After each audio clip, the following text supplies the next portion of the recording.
मेरे प्रिय आत्मन, युवकों के लिए कुछ भी बोलने के पहले ये ठीक से समझ लेना जरूरी है कि युवक का अर्थ क्या है। युवक का कोई भी संबंध शरीर की अवस्था से नहीं, उम्र से युवा होने का कोई भी संबंध नहीं। बूढ़े भी युवा हो सकते हैं और युवा भी बूढ़े हो सकते हैं। ऐसा कभी कभी होता है कि बूढ़े युवा हों, ऐसा अक्सर होता है कि युवा बूढ़े होते हैं। और इस देश में तो युवक पैदा भी होते हैं, ये भी संदिग्ध बात है। युवा होने का अर्थ है चित्त की एक दशा, चित्त की एक जीवंत दशा, एक लिविंग स्टेट ऑफ माइंड। बूढ़े होने का अर्थ है चित्त की मरी हुई दशा। इस देश में युवक पैदा ही शायद नहीं होते हैं। जब ऐसा मैं कहता हूं तो मेरा अर्थ यही है कि हमारा चित्त जीवंत नहीं है। वो जो जीवन का उत्साह, वो जो जीवन का आनंद और जीवन का संगीत हमारी हृदय की वीणा पर होना चाहिए, वो नहीं। आंखों में, प्राणों में, रोए रोए में वो जो जीवन को जीने की उद्दाम लालसा होनी चाहिए, वो हमें नहीं।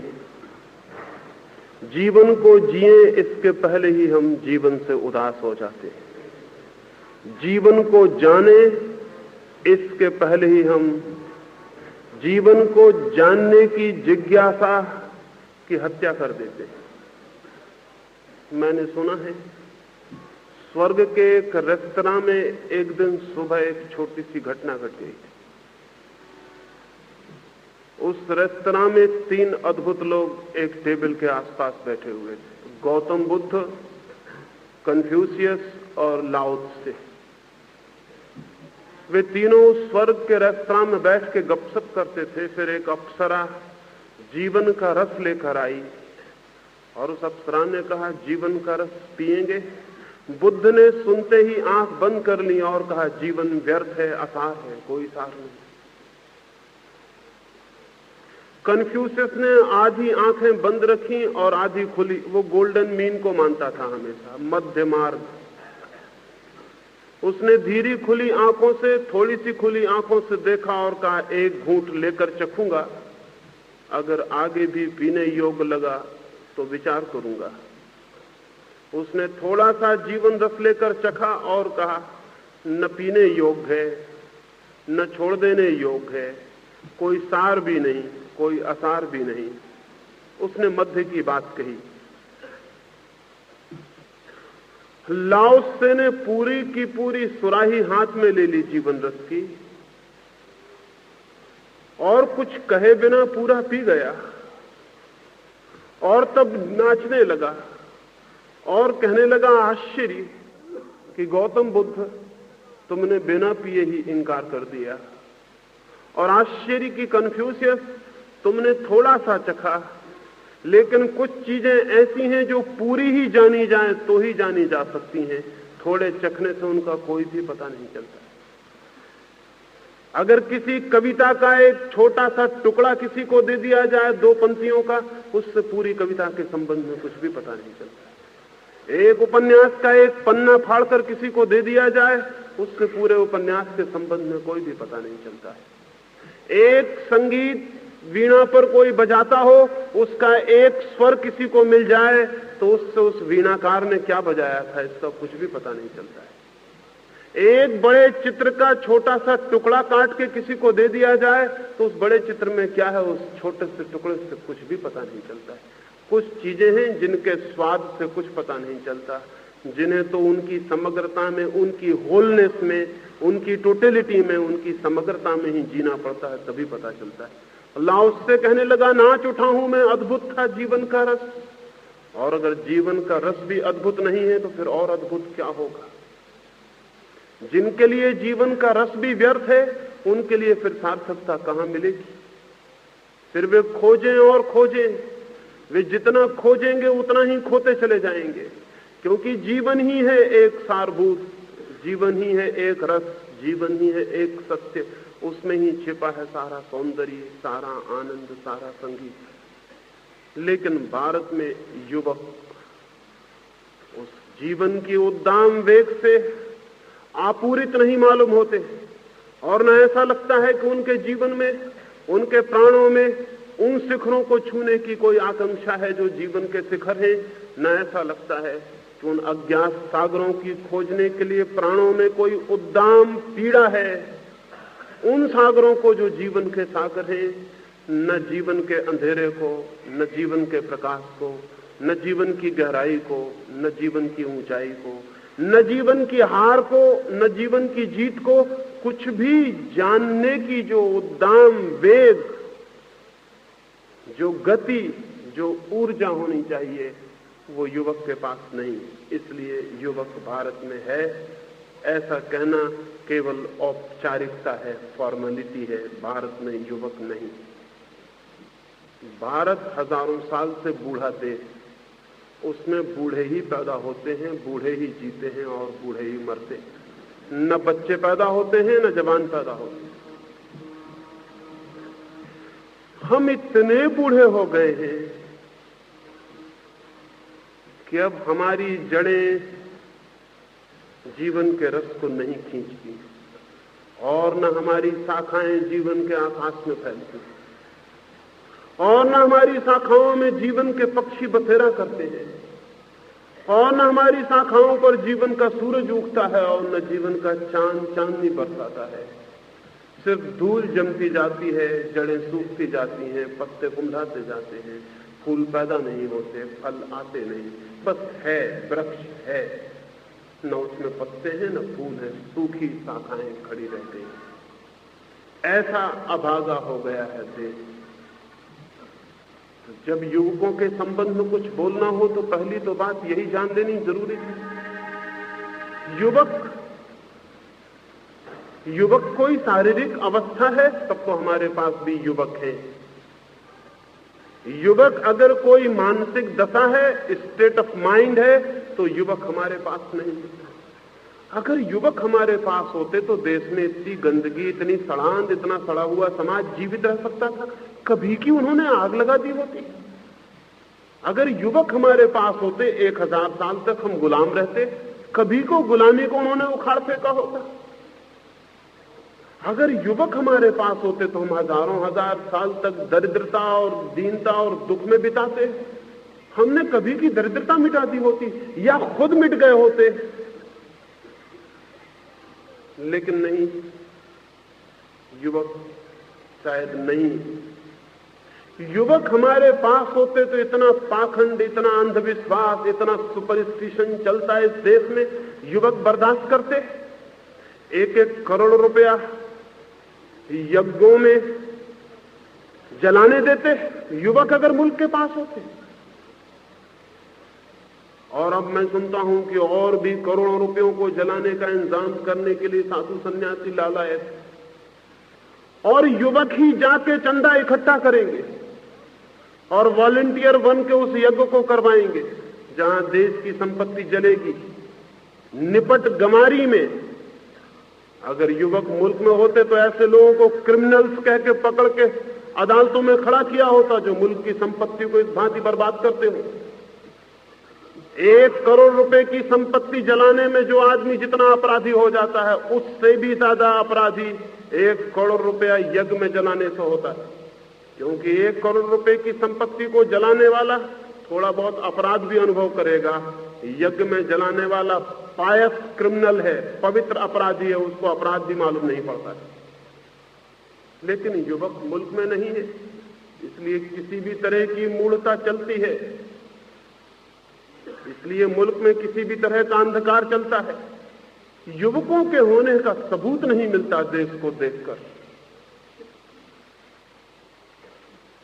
क्या चल रहा है देश में? युवक किसी भी चीज पर राजी हो जाते हुए मालूम पड़ते हैं। वो युवक कैसा जिसके भीतर विद्रोह न हो, रिबेलियन न हो? युवक होने का मतलब क्या हुआ उसके भीतर? जो गलत के सामने झुक जाता हो उसको युवक कैसे कहे?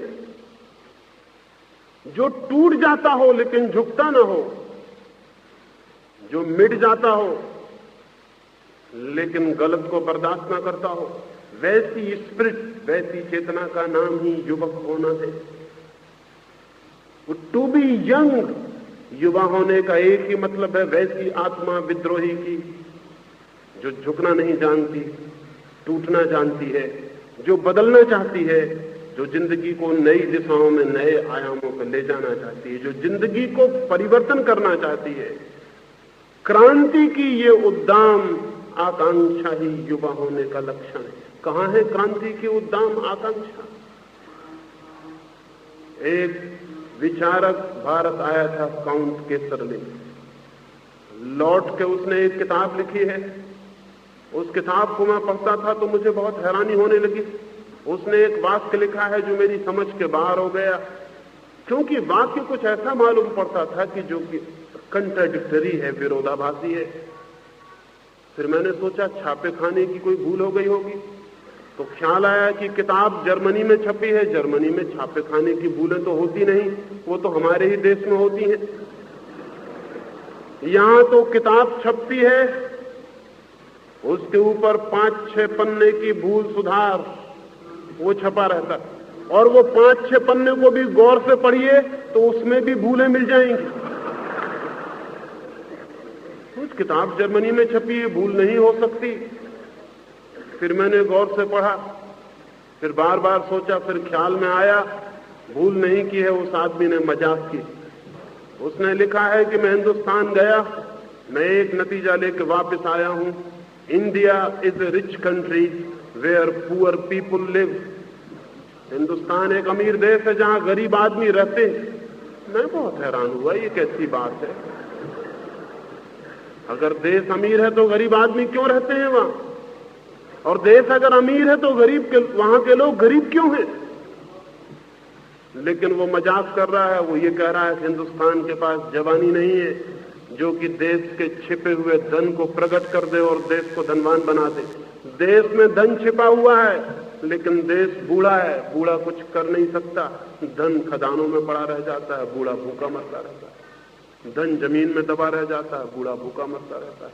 देश बूढ़ा है इसलिए गरीब है। देश जवान हो तो गरीब होने का कोई कारण नहीं है। देश के पास क्या कमी है? लेकिन अगर हमें कुछ सूझता है तो हमें एक ही बात सूझती है कि जाओ दुनिया में भीख मांगो, जाओ अमेरिका, जाओ रूस, हाथ फैलाओ सारी दुनिया में। भिखारी होने में हमें शर्म भी नहीं आती, हम जवान हैं। रास्ते पे एक जवान आदमी, स्वस्थ आदमी भीख मांगता हो तो हम उससे कहते हैं कि जवान हो के भीख मांगते हो। और हम कभी नहीं सोचते कि हमारा पूरा मुल्क सारी दुनिया में भीख मांग रहा है तो हमें जवान होने का हक रह जाता है। सड़क पर भीख मांगते आदमी से कोई भी कह देता है जवान होके भीख मांगते हो।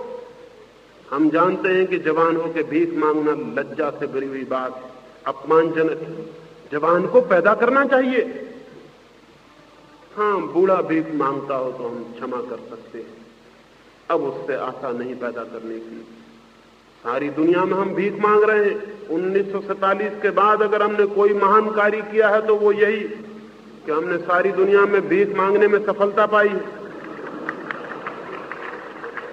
शर्म भी नहीं आती हमें। दुनिया क्या सोचती होगी कि कितना बूढ़ा देश है, कुछ कर नहीं सकता, सिर्फ भीख मांग सकता। लेकिन उन्हें पता नहीं है कि हम पहले से ही पैदा करने की बजाय भीख मांगने को आदर देते रहे। हिंदुस्तान में जो भीख मांगता है वो आदरत है उससे जो पैदा करता है। ब्राह्मण हजारों साल तक देश में आदरत रहे सिर्फ इसलिए कि वो पैदा नहीं करते और भीख मांगते। और हिंदुस्तान ने बड़े बड़े भिखारी पैदा किए, महापुरुष बुद्ध से लेकर विनोबा तक सब भीख मांगने वाले महापुरुष। अगर सारा मुल्क भीख मांगने लगा तो हर्ज क्या है? हम सब महापुरुष हो गए हैं, महापुरुषों का देश है, सारा देश महापुरुष हो गया है। हम सारी दुनिया में भीख मांग रहे हैं। भिक्षा वृत्ति बड़ी धार्मिक वृत्ति है। पैदा करने में हिंसा भी होती है, पैदा करने में श्रम भी उठाना पड़ता है। और फिर हम पैदा क्यों करें? जब भगवान ने हमें पैदा कर दिया तो भगवान इंतजाम करे। जिसने चोंच दी है वो चून भी देता है, देगा। हम अपनी चोंच को हिलाते फिरेंगे सारी दुनिया में कि चून दो, क्योंकि क्यों हमें पैदा किया है। और जो हमें भीख देंगे उनको हम गालियां देंगे कि तुम भौतिकवादी हो, यू मटेरियलिस्ट, तुम भौतिकवाद में मरे जा रहे हो। हम आध्यात्मिक लोग हैं, हम इतने आध्यात्मिक हैं कि हम पैदा भी नहीं करते, सिर्फ खाते हैं। खाना आध्यात्मिक काम है, पैदा करना भौतिक काम। भोगना आध्यात्मिक काम है, श्रम करना आध्यात्मिक लोग कभी नहीं करते। महात्मा कभी श्रम करते? महात्मा कभी श्रम नहीं करते। हीन आत्माएं श्रम करती हैं, महात्मा भोग करते हैं। पूरा देश महात्मा हो गया है। 1962 में चीन में अकाल की हालत थी। ब्रिटेन के कुछ भले मानसों ने एक बड़े जहाज पर बहुत सा सामान, बहुत सा भोजन, कपड़े, दवाइयां भर के वहां भेजे। हम अगर होते तो चंदन तिलक लगाकर, फूल मालाएं पहना के उस जहाज की पूजा करते। लेकिन चीन ने उसको वापस भेज दिया और जहाज पर बड़े बड़े अक्षरों में लिख दिया, हम मर जाना पसंद करेंगे लेकिन भीख स्वीकार नहीं कर सकते। शक होता है कि यहां कुछ जवान लोग होंगे। जवान ही ये हिम्मत कर सकता है कि भूखे मरते देश में आया हो भोजन बाहर से और लिख दे जहाज पर कि हम भूखों मर सकते हैं लेकिन भीख नहीं मांग सकते। भूखा मरना इतना बुरा नहीं है, भीख मांगना बहुत बुरा है। लेकिन जवानी हो तो बुरा लगे, भीतर जवान खून हो तो चोट लगे, अपमान हो। हमारा अपमान ही नहीं होता, हम तो शांति से अपमान को झेलते चले जाते हैं। हम बड़े तटस्थ हैं अपमान को झेलने में। कुछ भी हो जाए हम आंख बंद करके झेल लेते हैं। यही तो संतोष का, शांति का लक्षण है कि जो भी हो उसको झेलते रहो, बैठे रहो चुपचाप और झेलते रहो। हजारों साल से देश झेल झेल के मर गया है, तो कैसे हम स्वीकार कर लें कि देश के पास जवान आदमी है, युवक है? युवक देश के पास नहीं। और इसलिए पहला काम तथाकथित युवकों के लिए जो उम्र से युवक दिखाई पड़ते हैं वो ये है कि वो मानसिक यौवन को पैदा करने की देश में चेष्टा करें। वे शरीर के यौवन को मान के तृप्त न हो जाएं। आत्मिक यौवन, वो स्पिरिचुअल यंगनेस पैदा करने का एक आंदोलन सारे देश में चलना चाहिए। हम इससे राजी नहीं होंगे कि एक आदमी सकल सूरत से जवान दिखाई पड़ता है तो हम उसे जवान मान लें। हम इसकी फिक्र करेंगे कि हिंदुस्तान के पास जवान आत्मा हो। स्वामी राम भारत के बाहर यात्रा को पहली दफा गए। जिस जहाज पर वो यात्रा कर रहे थे उस पर एक बूढ़ा जर्मन था जिसकी उम्र कोई 90 वर्ष होगी।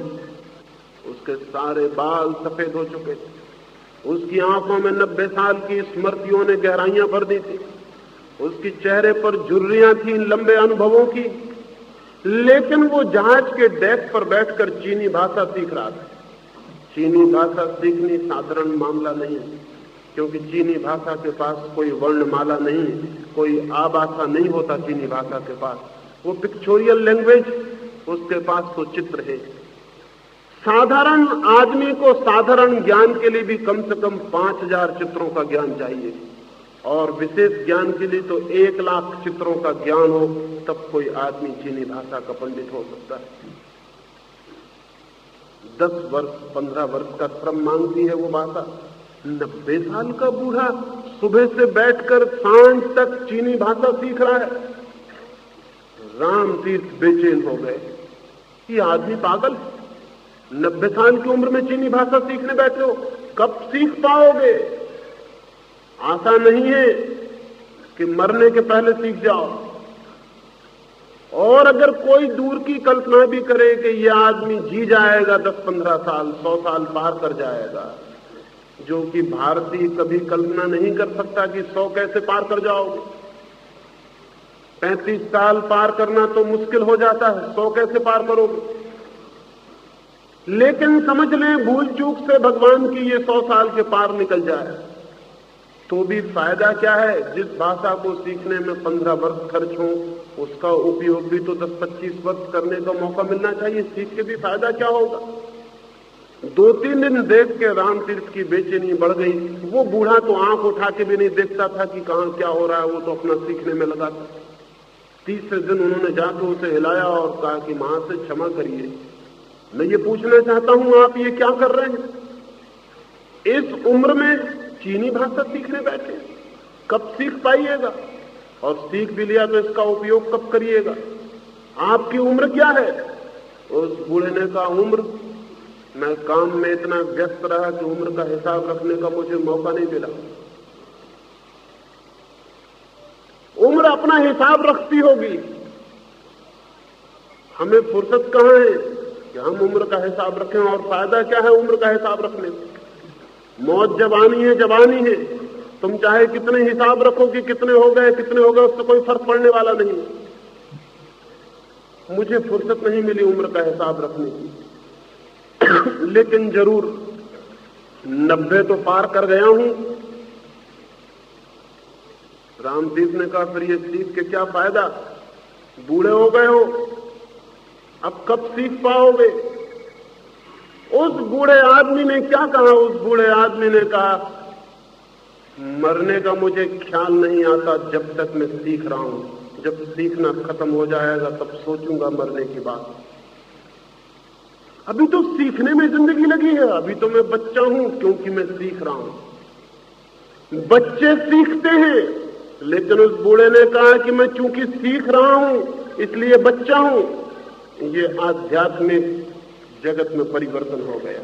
उसने कहा कि चूंकि अभी मैं सीख रहा हूं और अभी सीख नहीं पाया, अभी तो जिंदगी की पाठशाला में प्रवेश किया है, अभी तो बच्चा हूं, अभी मरने का कैसे सोचूं।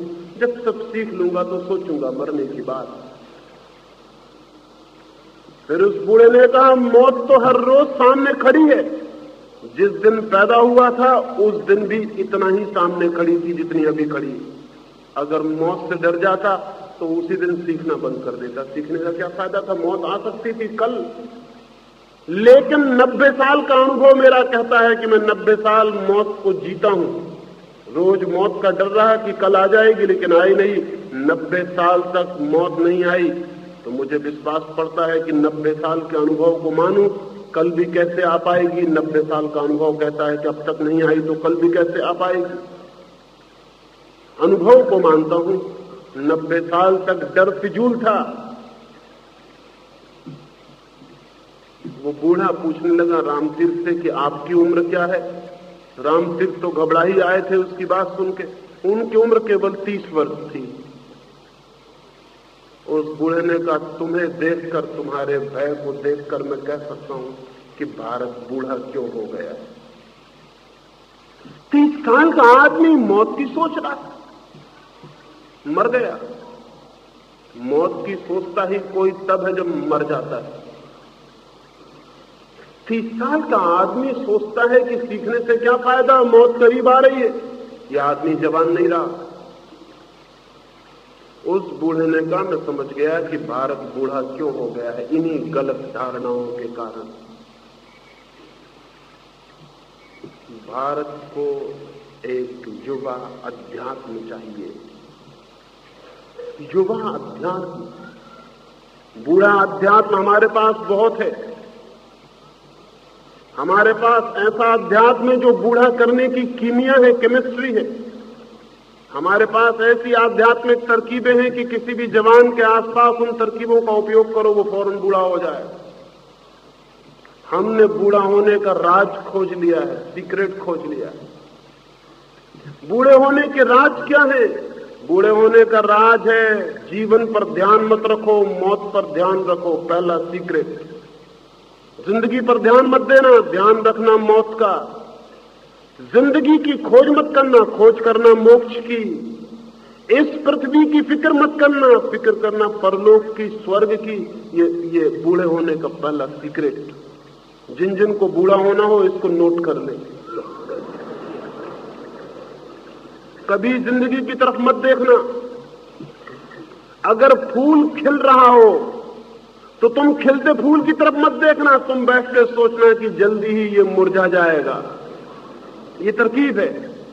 अगर एक गुलाब के पौधे के पास खड़े हो तो फूलों की गिनती मत करना, कांटों की गिनती कर लेना कि सब आकार है, कांटे ही कांटे पैदा होते हैं। एक फूल खिलता है मुश्किल से 1000 कांटों, 1000 कांटों की गिनती कर लेना। उससे जिंदगी आकार सिद्ध करने में बड़ी आसानी मिलेगी। अगर दिन और रात को देखो तो ऐसा कभी मत देखना कि 2 दिनों के बीच में एक रात है। हमेशा ऐसा देखना कि 2 रातों के बीच में एक छोटा सा दिन है। बूढ़े होने की तरकीब कह रहा हूं। जिंदगी में जहां जहां अंधेरा हो उसको मैग्नीफाई करना, बड़ा दिखाने वाला कांच अपने पास रखना।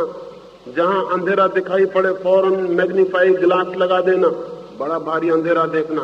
और जहां रोशनी दिखाई पड़े तो वहां छोटा कर देने वाला गिलास अपने पास रखना, जो जल्दी से रोशनी को छोटा कर दे। जहां फूल दिखाई पड़े गिनती मत करना, फौरन सोच लेना कि फूल क्या रखा है फूल में, क्षण भंगुर है, अभी खिला है, अभी मुरझा जाएगा। कांटा स्थायी है, शाश्वत है, सनातन है, न कभी खिलता है न कभी मुरझाता है, हमेशा है। इन बातों पर ध्यान देने से आदमी बड़ी जल्दी बूढ़ा हो जाता है। मैंने सुना है कि न्यूयॉर्क की एक 100वीं मंजिल से एक आदमी गिर रहा था। 100वीं मंजिल से वो आदमी गिर रहा था। जब वो 50वीं मंजिल के पास से गुजर रहा था खिड़की के, तो एक आदमी ने ध्यान को उससे चिल्ला के पूछा कि दोस्त क्या हाल है? उसने कहा अभी तक तो सब ठीक है। यह आदमी गड़बड़ आदमी, यह आदमी जवान होने का ढंग जानता, लेकिन ये ठीक नहीं है। उस आदमी ने कहा अभी तक सब ठीक है। अभी जमीन तक पहुंचे नहीं, जब पहुंचेंगे तब देखेंगे। अभी 50वीं खिड़की तक सब ठीक चल रहा है। ओके, यह आदमी जवान होने की तरकीब जानता है, लेकिन हमको ऐसी तरकीबें कभी नहीं सीखना चाहिए। हमें तो बूढ़े होने के रास्ते पर चलना चाहिए। बूढ़े होने का रास्ता, पहली बात, कभी जिंदगी में जो सुंदर हो उसकी तरफ ध्यान मत देना, जो असुंदर हो उसको खोजबीन करना। अगर किसी गांव में आप जाएं और कोई आदमी आके कहे कि फला आदमी बहुत बड़ा संगीतज्ञ, इतनी अद्भुत बांसुरी बजाता है, तो फौरन उससे कहना कि वो बांसुरी क्या खाक बजाएगा, वो आदमी चोर है, बेईमान है, बांसुरी कैसे बजा सकता है? आप धोखे में पड़ गए होंगे। वो आदमी पक्का चोर बेईमान है, वो बांसुरी नहीं बजा सकता। ये बूढ़े होने की तरकीब। अगर जवान आदमी उस गांव में जाएगा और कोई उससे कहेगा उस आदमी को जानते हैं वो बड़ा चोर बेईमान है, तो जवान आदमी कहेगा ये कैसे हो सकता है कि वो चोर और बेईमान है? मैंने उसे बड़ी सुंदर बांसुरी बजाते देखा है। इतनी अद्भुत जो बांसुरी बजाता है वो चोर नहीं हो सकता। बूढ़े के जिंदगी को देखने का ढंग है दुखद को देखना, अंधेरे को देखना, मौत को देखना, कांटे को देखना। हिंदुस्तान हजारों साल से दुखद को देख रहा है। जन्म भी दुख है, जीवन भी दुख है, मरण भी दुख है, प्रियजन का बिछुड़ना दुख है, अप्रियजन का मिलना दुख है, सब दुख है। मां के पेट में दुख झेलो, फिर जन्म का दुख झेलो, फिर बड़े होने का दुख झेलो, फिर जिंदगी के गृहस्थी के चक्कर झेलो, फिर बुढ़ापे की बीमारियां झेलो, फिर मौत झेलो, फिर जलने की आग में अंतिम पीड़ा झेलो। ऐसा जीवन एक दुख की लंबी कथा है। बूढ़ा होना है तो इसका स्मरण करना चाहिए। बूढ़ा होना है तो बगीचों में कभी नहीं जाना चाहिए, हमेशा मरघट पर बैठ के ध्यान करना चाहिए। जहां आदमी जलाए जाते हो, सुंदर से बचना चाहिए, असुंदर को देखना चाहिए, विकृत को देखना चाहिए, स्वस्थ को छोड़ना चाहिए। सुख मिले तो कहना चाहिए क्षणभंगुर है, अभी खत्म हो जाएगा। दुख मिले तो छाती से लगा के बैठ जाना चाहिए और सदा आंखें रखनी चाहिए जीवन के उस पार, कभी इस जीवन को नहीं। इस जीवन को समझना चाहिए एक वेटिंग रूम, जैसे बड़ौदा की स्टेशन पे वेटिंग रूम है, उस पर बैठे हैं आप, थोड़ी देर वहीं छुलके फेंक रहे हैं, वहीं पान थूक रहे हैं, क्योंकि हमको क्या करना है, अभी थोड़ी देर में हमारी ट्रेन आएगी और हम चले जाएंगे। तुमसे पहले जो बैठा था वो भी वेटिंग रूम के साथ यही सद्व्यवहार कर रहा था, तुम भी वही सद्व्यवहार करो, तुम्हारे बाद वाला भी वही करेगा। वेटिंग रूम गंदगी का एक घर बन जाएगा, क्योंकि किसी को क्या मतलब है, हमको तो थोड़ी देर रोकना है तो आंख बंद करके राम राम जप के गुजार देंगे, अभी ट्रेन आती चले जाएंगे।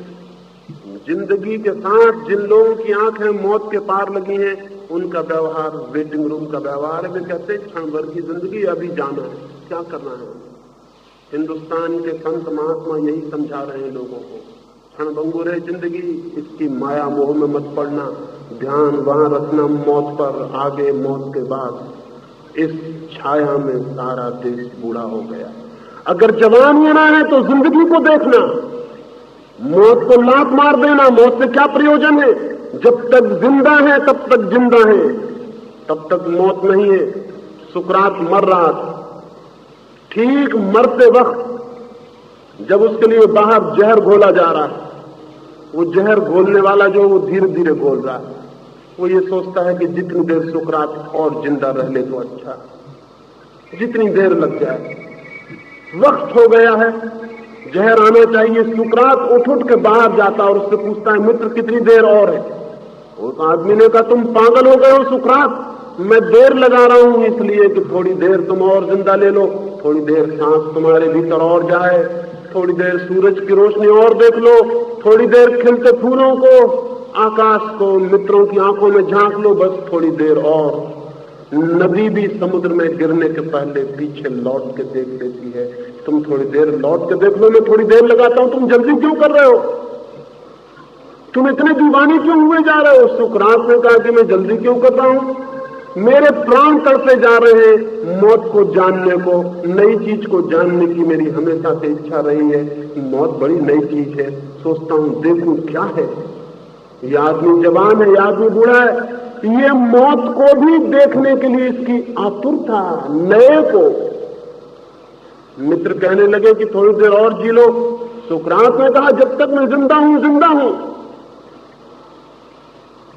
मैं ये देखना चाहता हूं कि जहर पीने पर मरता हूं कि जिंदा ही रहता हूं। लोगों ने कहा अगर मर गए, तो उसने कहा जब मर ही गए तो फिक्र ही खत्म हो गई, क्योंकि हम हैं ही नहीं, चिंता का कोई कारण नहीं रहा। और जब तक जिंदा है तब तक जिंदा है, जब मर गए तो मर ही गए, चिंता की कोई बात ही नहीं, खत्म हो गई बात। लेकिन जब तक मैं जिंदा हूं तब तक मैं मरा हुआ नहीं हूं, और तब मैं पहले से क्यों मर जाऊं। मित्र सब मरे हुए बैठे हैं पास, रो रहे, जहर की घबराहट पकड़ रही है, वो सुकरात प्रसन्न है। वो कहता है जब तक मैं जिंदा हूं तब तक मैं जिंदा हूं, तब तक जिंदगी को जानूं।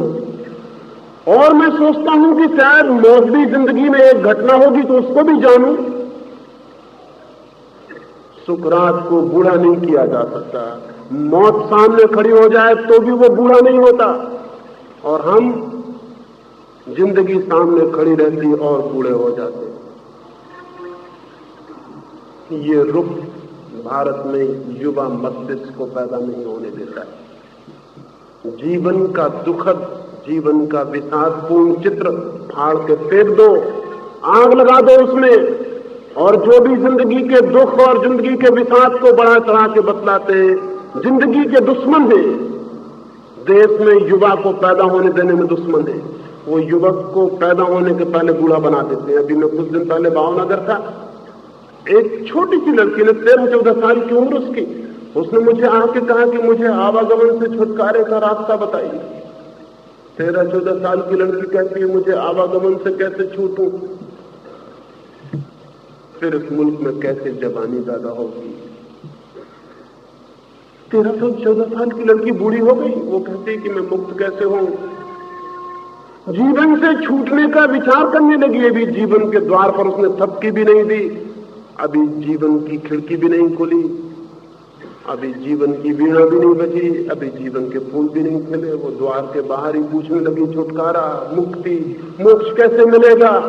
जहर डाल दिया होगा किसी ने उसके दिमाग में, माँ बाप ने, गुरुओं ने, शिक्षकों ने उसको पाजनत किया। उसकी जवानी पैदा नहीं होगी, अब वो बूढ़ी ही जिएगी। उसका विवाह भी होगा तो वो एक बूढ़ी औरत का विवाह है, एक जवान लड़की का नहीं।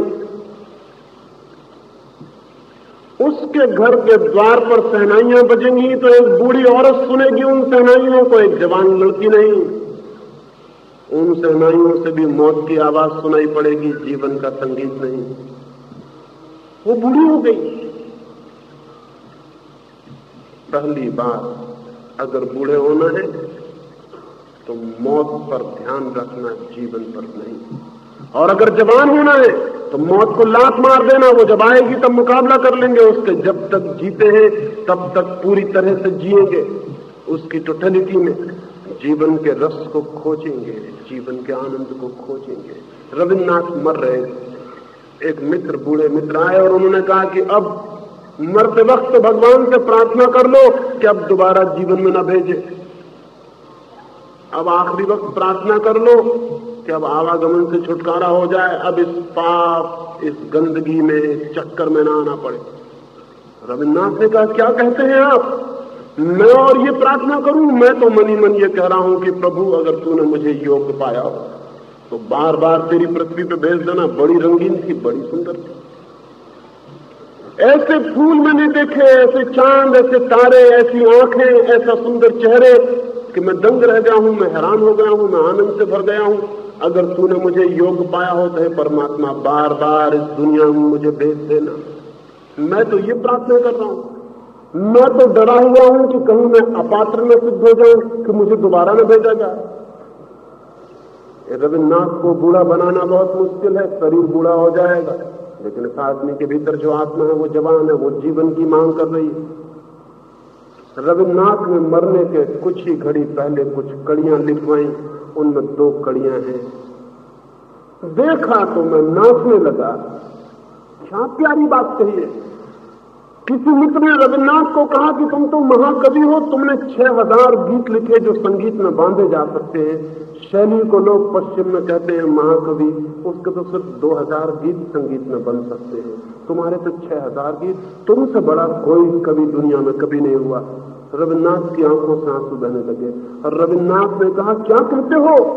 मैं तो भगवान से कह रहा हूं कि अभी मैंने गीत गाया कहां था, अभी तो साज बिठा पाया था और विदा का क्षण आ गया, अभी तो ठोक पीट के तंबूरा ठीक किया था, सिर्फ अभी मैंने गीत गाया कहां था, अभी तो तंबूरे की तैयारी की थी, अब ठोक पीट के तैयार हो गया था, साज बैठ गया था, अब मैं गाने की चेष्टा करता और ये तो विदा का क्षण आ गया और मेरे तंबूरे से ठोकने पीटने को लोगों ने समझ लिया कि ये महाकवि हो गया।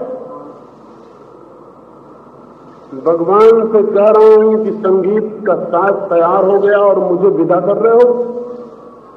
अब तो मौका आया था कि मैं गीत गाऊं। मरता हुआ रविन्द्रनाथ कहता है कि अभी तो मौका आया था कि मैं गीत गाऊं। वो ये कह रहा अभी तो मौका आया था कि मैं जवान हुआ था। वो ये कह रहा अब तो मौका आया था कि वीणा तैयार हो गई थी और मुझे विदा कर रहे हो। बूढ़ा आदमी ये कह सकता है तो फिर वो आदमी बूढ़ा नहीं। अगर जवान होना है तो जिंदगी को उसको सामने से पकड़ लेना पड़ेगा। एक एक क्षण जिंदगी भागी चली जा रही है, उसे मुट्ठी में पकड़ लेना पड़ेगा, उसे जीने की पूरी चेष्टा करनी पड़ेगी। और जी केवल वे ही सकते हैं जो उसमें रस का दर्शन करते हैं। और वहां दोनों चीजें हैं, जिंदगी के रास्ते पर कांटे भी हैं और फूल भी। जिन्हें बूढ़ा होना हो वे कांटों की गिनती कर ले, जिन्हें जवान होना हो वो फूलों को गिन ले। और मैं कहता हूं कि करो करो कांटे भी फूल के एक पखड़ी के मुकाबले क्या है। एक गुलाब के फूल की छोटी सी पखड़ी इतना बड़ा मिरेकल है, इतना बड़ा चमत्कार है कि करोड़ों कांटे भी इकट्ठे कर लो, उससे क्या सिद्ध होता है? उससे कुछ भी सिद्ध नहीं होता। उससे सिर्फ इतना ही सिद्ध होता है कि बड़ी अद्भुत है ये दुनिया, जहां इतने कांटे हैं वहां भी मखमल जैसा गुलाब का फूल पैदा हो सकता है। उससे सिर्फ इतना सिद्ध होता है और कुछ भी सिद्ध नहीं होता। लेकिन ये देखने की दृष्टि पर निर्भर है कि हम कैसे देखते हैं। पहली बात, जिंदगी पर ध्यान चाहिए, मेडिटेशन ऑन लाइफ, मौत पर नहीं। तो आदमी जवान से जवान होता चला जाता है। बुढ़ापे के अंतिम क्षण तक मौत के द्वार पर खड़ा होकर भी वैसा आदमी जवान होता है। दूसरी बात, जो आदमी जीवन में सुंदर को देखता है, जो आदमी जवान है, वो आदमी असुंदर को मिटाने के लिए लड़ता भी है। जवानी सिर्फ देखती नहीं, जवानी लड़ती भी है। जवानी स्पेक्टेटर नहीं है, जवानी तमाशबीन नहीं है कि तमाशा देख रहे हैं खड़े होकर। जवानी का मतलब है जीना, तमाशगिरी नहीं। जवानी का मतलब है सृजन, जवानी का मतलब है सम्मिलित होना, पार्टिसिपेशन। दूसरा सूत्र है, खड़े होकर रास्ते के किनारे अगर देखते हो जवानी की यात्रा को, जीवन की यात्रा को, तो तुम तमाशबीन हो, तुम जवान नहीं हो। पैसिव ऑनलुकर, एक निष्क्रिय देखने वाले, निष्क्रिय देखने वाला आदमी जवान नहीं होता। जवान सम्मिलित होता है जीवन में। और जिस आदमी को सौंदर्य से प्रेम है, जिस आदमी को जीवन के रस और आनंद से प्रेम है, जिस आदमी को जीवन का आह्लाद है, वो जीवन को आह्लादित बनाने के लिए श्रम करता है, सुंदर बनाने के लिए श्रम करता है। वो जीवन की कुरूपता से लड़ता है, वो जीवन को कुरूप करने वालों के खिलाफ विद्रोह करता है। कितनी अगलीनेस है, कितनी कुरूपता है समाज में और जिंदगी में। अगर तुम्हें प्रेम है सौंदर्य से, तो एक युवक एक सुंदर लड़की की तस्वीर लेकर बैठ जाए और पूजा करने लगे, एक युवती एक सुंदर युवक की तस्वीर लेकर बैठ जाए और कविताएं करने लगे, इतने से जवानी का काम पूरा नहीं हो जाता।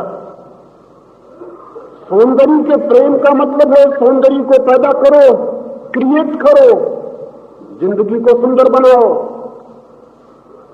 आनंद के उपलब्धि और आनंद की आकांक्षा का अर्थ है आनंद को बिखराओ। फूलों को चाहते हो तो फूलों को पैदा करने की चेष्टा में संलग्न हो जाओ। जैसा तुम चाहते हो जिंदगी को, वैसा जिंदगी को बनाओ। जवानी मांग करती है कि तुम कुछ करो, खड़े होकर देखते मत रहो। हिंदुस्तान की जवानी तमाशबीन, हम देखते रहते हैं खड़े होकर जीवन का, जैसे कोई जुलूस जा रहा है। पैसे रुके हुए देख रहे हैं, कुछ भी हो रहा है, सारे मुल्क में कुछ भी हो रहा है, शोषण हो रहा है, जवान खड़ा हुआ देख रहा है, अन्याय हो रहा है, जवान खड़ा हुआ देख रहा है, बेवकूफियां हो रही हैं, जवान खड़ा देख रहा है, बुद्धिहीन लोग देश को नेतृत्व दे रहे हैं, जवान खड़ा हुआ देख रहा है, जड़ता धर्मगुरु बन के बैठी है, जवान खड़ा हुआ देख रहा है, सारे मुल्क के जीवन को नष्ट किया जा रहा है और जवान खड़ा हुआ देख रहा है। ये कैसी जवानी? क्रूरता से लड़ना पड़ेगा, असौंदर्य से लड़ना पड़ेगा, शोषण से लड़ना पड़ेगा, जिंदगी को विकृत करने वाले तत्वों से लड़ना पड़ेगा, जिंदगी के खून को पीने वाले तत्वों से लड़ना पड़ेगा।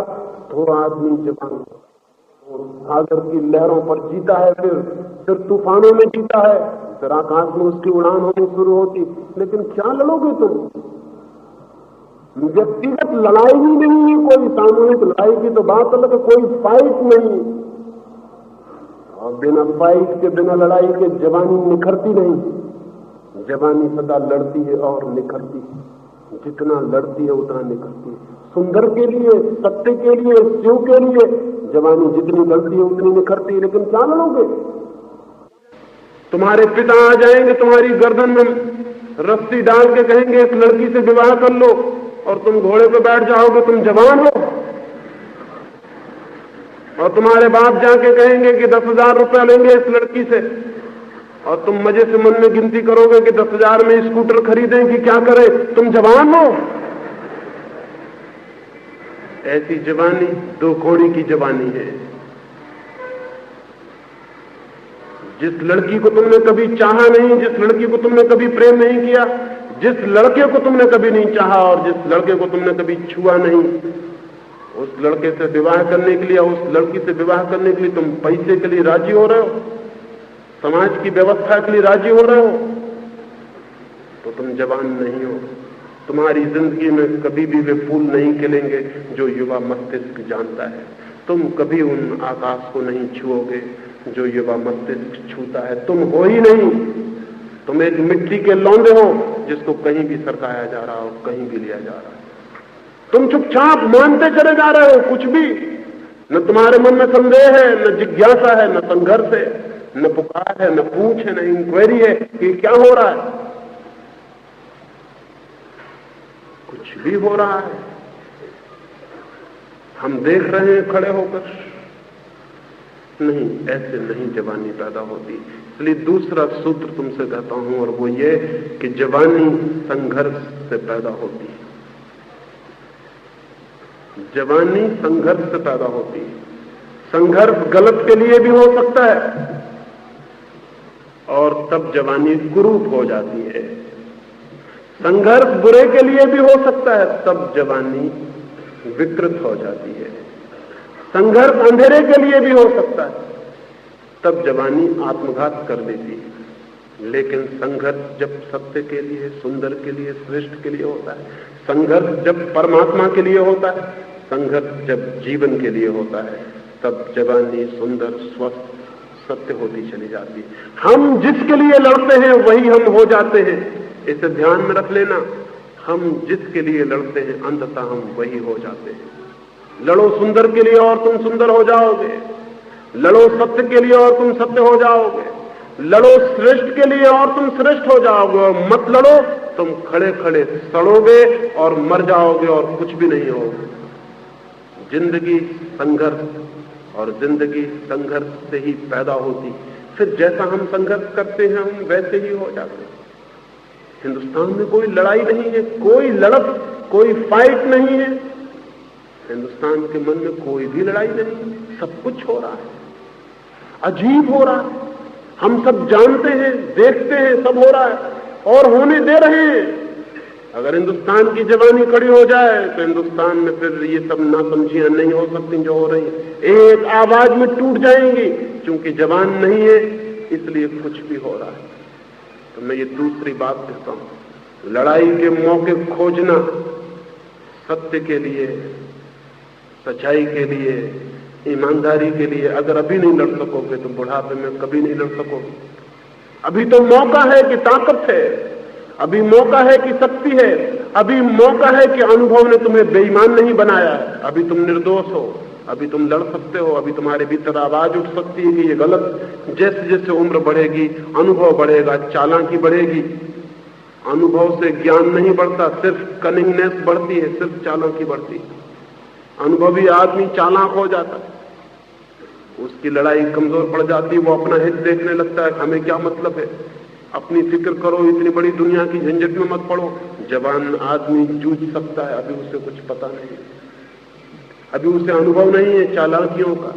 इसके पहले की चालाकियों में तुम दीक्षित हो जाओ और तुम्हारे उपकुलपति और तुम्हारे शिक्षक और तुम्हारे माँ बाप दीक्षांत समारोह में तुम्हें चालाकियों का सर्टिफिकेट दे दे, उसके पहले लड़ना, शायद लड़ाई तुम्हारी जारी रहे तो तुम चालाकियों में नहीं जीवन के अनुभवों में दीक्षित हो जाओ, और शायद लड़ाई तुम्हारी जारी रहे तो वो जो छिपी है भीतर आत्मा वो निखर आए, वो प्रकट हो जाए, उसके दर्शन तुम्हें हो जाए।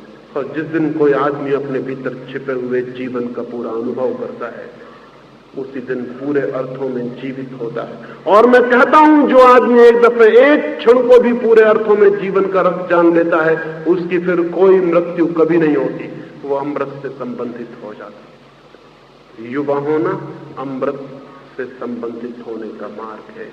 युवा होना आत्मा की खोज है। युवा होना परमात्मा के मंदिर पर प्रार्थना है। ये थोड़ी सी बातें मैंने कही, मेरी बातों को इतने प्रेम से सुना उससे बहुत अनुग्रहित हूं। और अंत